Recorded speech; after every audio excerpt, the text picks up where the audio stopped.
আসসালামু আলাইকুম। এডু এক্সপার্টের পক্ষ থেকে সবাইকে স্বাগত।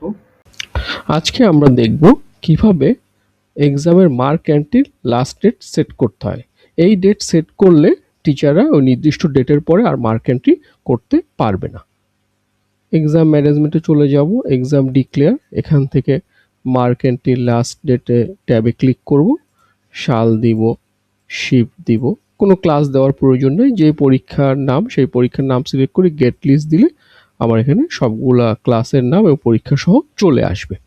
এখন আমি এখানে ডেটটা দিয়ে দিব, যদি একই ডেট চাই তাহলে আমি ডেট দিয়ে দিব, ডেট দিয়ে আমি অ্যাপ্লাই অল দিয়ে দিব, সবগুলো পরীক্ষার নামের পাশে এবং ক্লাসের পাশে ডেটগুলো বসে যাবে। যদি আমি চাই যে না এই পরীক্ষার বা এই ক্লাসের ডেটটা চেঞ্জ করতে, যেটা আমি এখানে ইন্ডিভিজুয়াল আমি ডেট চাইলে পরিবর্তন করে দিতে পারবো, দিয়ে একটা আমি সেভ দিলে আমার mark entry last date set up হয়ে যাবে। অর্থাৎ এই ডেটের পরে টিচাররা অ্যাপস থেকে আর মার্ক এন্ট্রি করতে পারবে না এবং কোনো চেঞ্জ করতে পারবে না। তো অবশ্যই রেজাল্ট জেনারেটের পূর্বে mark entry last date set করতে হবে, তাইলে আর কোনো মিসম্যানেজমেন্ট হবে না। জি, ধন্যবাদ।